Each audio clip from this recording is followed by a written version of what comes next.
So I'm trying out something new, trying to see if it actually works. I'm going to try and pull this up on Facebook Live and see if it's working. Just don't know if I'm talking to absolutely nobody or what the deal is. Let's see.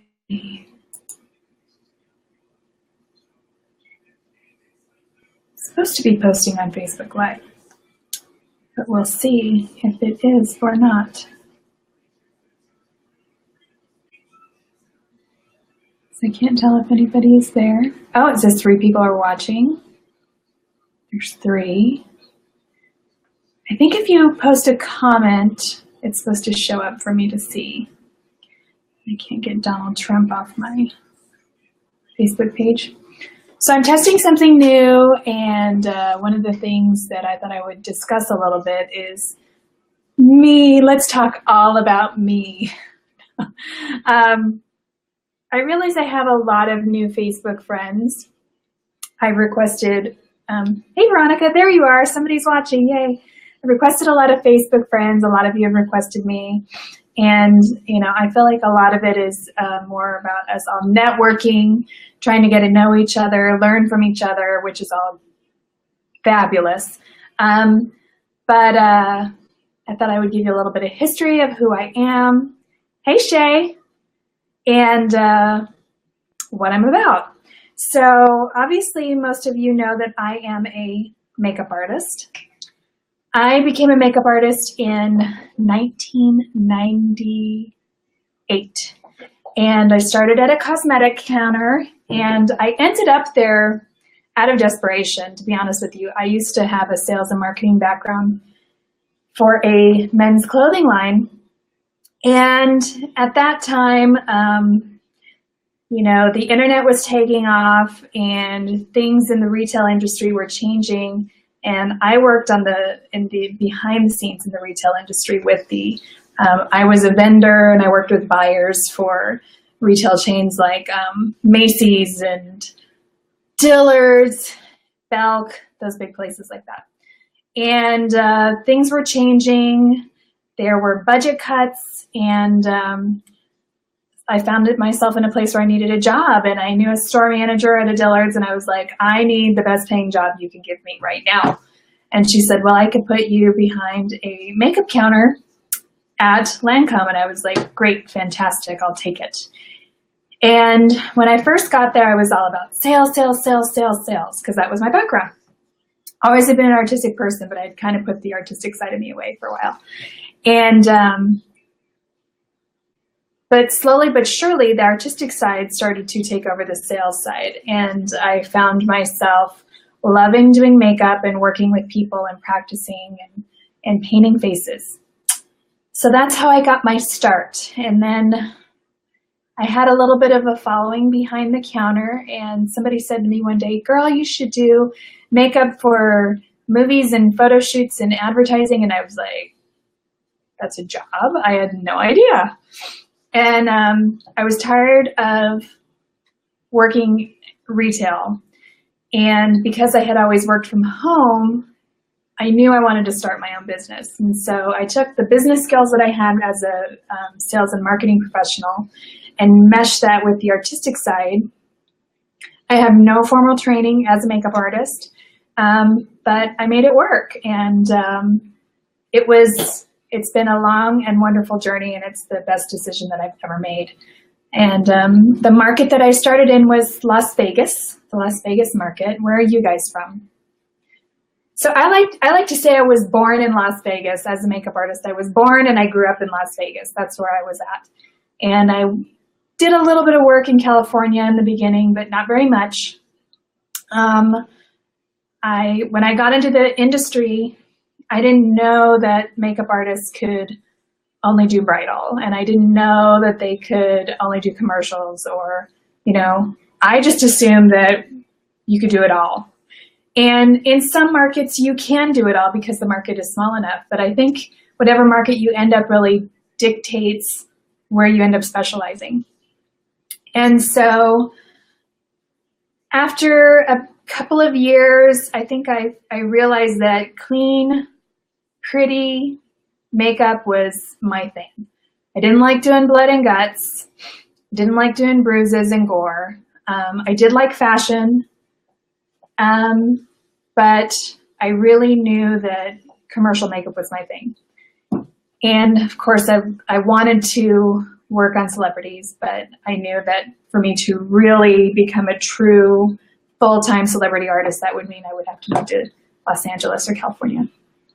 I'm testing this out again. So this is going to be long, so sorry. And but when I got started in the industry, I didn't know anybody in the industry. I had no idea where to start.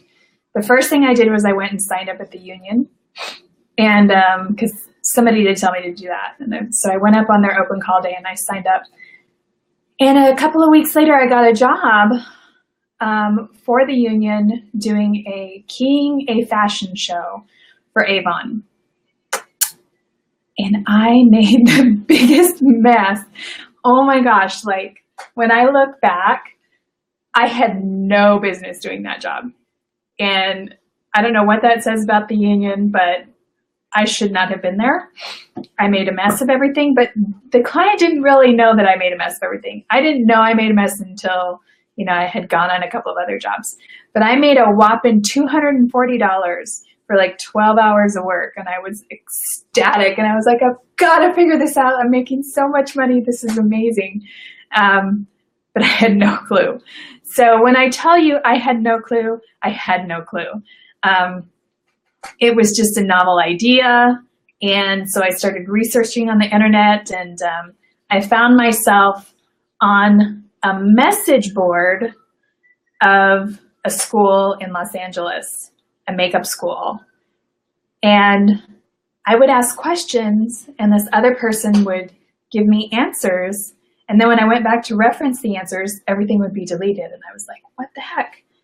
And that other person was Mary Erickson. And if you don't know who Mary Erickson is, she owns the website, themakeupartist.com, and she nurtured a lot of us who grew up around the same time I did. And so she became my mentor. After communicating back and forth with her a little bit and trying to communicate with her on this message board, we decided we needed our own message board for makeup artists to freely ask questions and get free advice.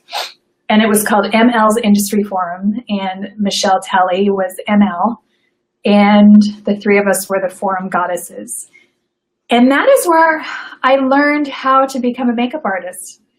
In the market that I was in, which was Vegas, there weren't a lot of people who were excited about new people coming into the territory. And I didn't get it at first, but I got it afterwards. It was, makeup artistry used to be sort of this secret society. And it was a very tight-knit group, and it was really hard to break in. And it still can be. I don't think that has changed much. I think it really depends on your market. And so I had an online mentor, and it was Mary Erickson who helped me. She advised me on where to look for work, how to develop my portfolio, how to market myself, how to make a career out of this crazy thing we do called makeup.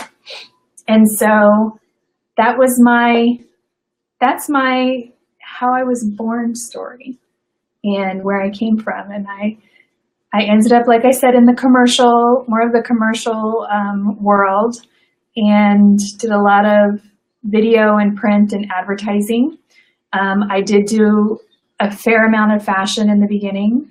I need to update my portfolio still. My fashion stuff is getting really dated. Love fashion, but I'm very picky when it comes to fashion. Lucky enough, as time went on, being in the Vegas market, I started to work on celebrities when they came to town. And, but I mean, growing up and making a living at this job is a process. It's a long process. It's not an overnight thing. It's not something that you flip a switch or you take a class and there you go. That's not how it works. I still believe you have to lay a strong foundation. You have to network. You have to find your family. You have to find your tribe. I believe you have to be ethical. It's not all about you. You can't do this by yourself. I mean, I'd like to say, oh, I miss Vegas song. Song is part of my family. And you know what? Vegas was really, really good to me. I'm not going to lie. The first 4 years, I didn't make any money. No, I lost money. But I was investing in myself. And I really thought of it as like I was going to college. I was like, you know, if I'm going to go learn some new skill, it's not just going to happen without me investing my time, investing my money. That's what I did. I mean, I truly believe that if you can finally support yourself after year 4, you're doing a great job. And to have the expectations of doing it before then, it is far-fetched. Now, not to say that it doesn't happen quickly for some people, because I do think that it does. I think some people, it, you know, magically happens overnight.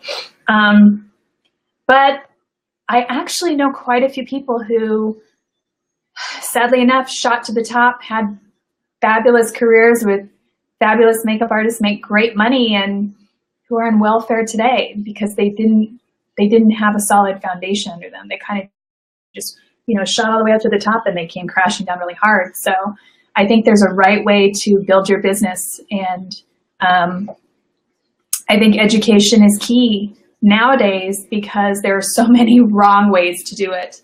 And just being a fabulous person who can apply makeup artistically doesn't mean you're going to make money being a makeup artist. You have to have a business mind. You have to. There are things that you have to do to build your business. I even had somebody say to me shortly after I moved into this new market that I live in, she said, how in the heck did you get a JCPenney job? I've been here 14 years and I've never gotten a job with JCPenney. And I think it was because I just marketed myself when I got here. And it's more about business than skill. I'm here to tell you, you can be incredibly skilled and not know a dang thing about business and you'll never make it. So business, business, business. Anyway, I say that all the time. That's like my keyword. Anyway. So that's my test of this BeLive platform. I'll have to watch the replay and see how it goes. Apparently I can interview people on here, which I think is a fantastic thing. And I want to start having conversations with you guys out there and really getting to know you. So let's talk soon, and thanks for watching, and see you later.